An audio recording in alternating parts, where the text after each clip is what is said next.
This is a video by Richmond. Today we're working on a Chevy Corsica. This happens to be a 1996 model.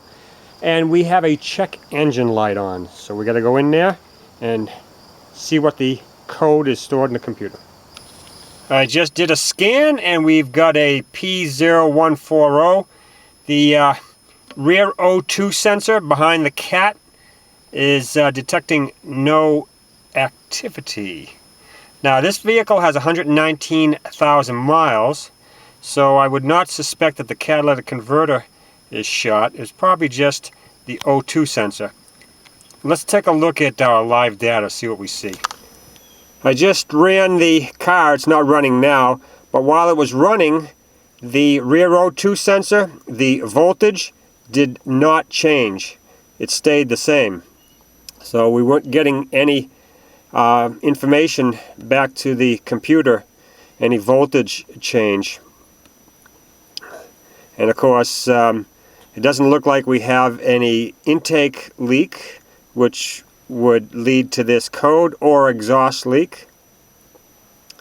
So there is a good bet with this mileage on this vehicle that rear O2 sensor is the problem. So we're going to change that out. Here is our probable causes on that P0140. We've got rear heated O2 sensor harness. Might be open or shorted. So we'll have to look at that. We have the rear O2 sensor electrical connector. We'll look at that. And of course the main one, the faulty sensor itself. We could have a fuel pressure problem, faulty injector, air leaks, or exhaust leaks. I know we don't have any exhaust leaks, and I don't believe we have any air leaks. The fuel mileage of the vehicle is good, so I don't think we have faulty injectors or a fuel pressure problem. So we're going to check our harnesses and our connector and then go from there. The connector for that rear O2 sensor is located right here. That's where you want to look for it. First thing we're going to do is to remove the lock from the connector right there. Sometimes these locks come out, they break, sometimes they come out.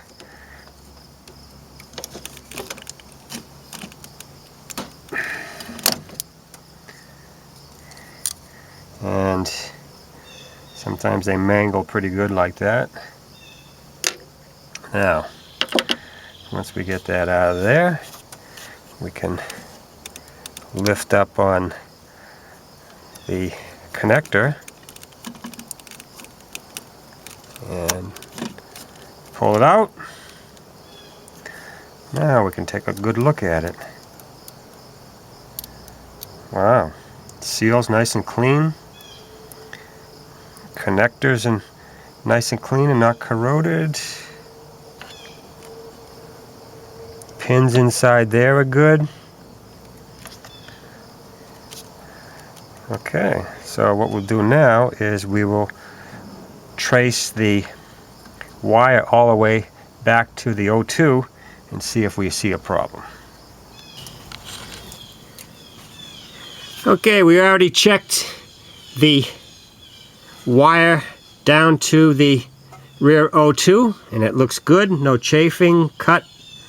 So next thing we're going to do is we're going to remove that sensor. It's a little bit of a tight spot here, so we're going to use this removing tool right here.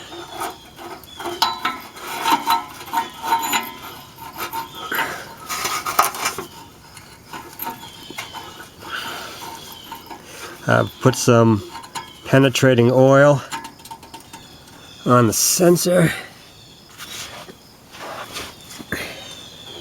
and we still have the wire connected. What we're trying to do now is just to loosen it. Okay.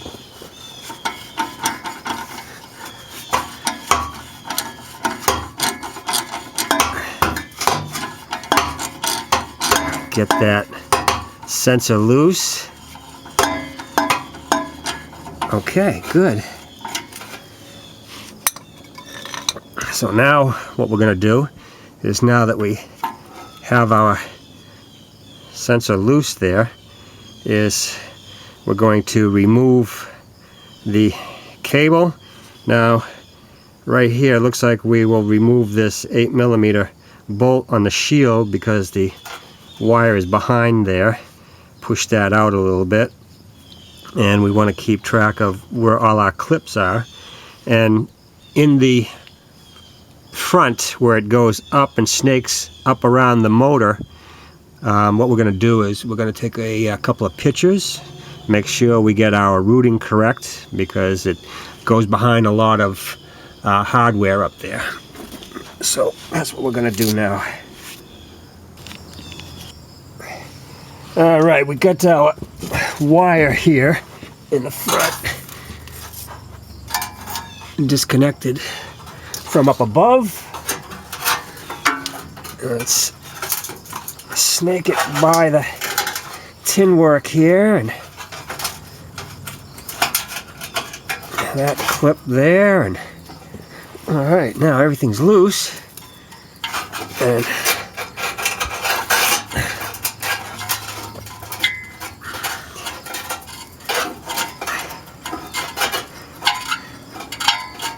I think we can get this out just by hand now.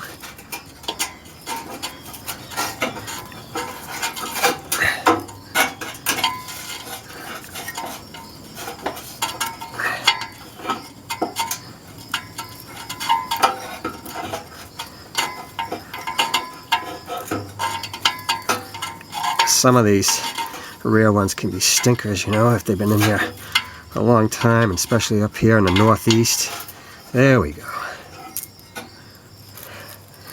Look at this thing. It's got a mile-long wire here. Alright, we got it out. Let's go get the new one. Well, we got our new one all ready to go in.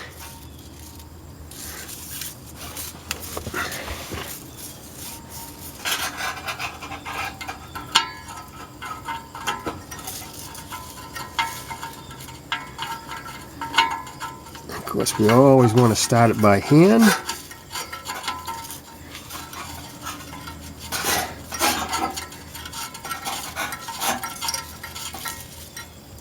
Okay, great. Now all we have to do is tighten it up and snake our wire back up there and connect it. Here we are 2 days later after replacing that O2 sensor. Check engine light is still out. So I think we got the right part. Okay guys, thanks for watching.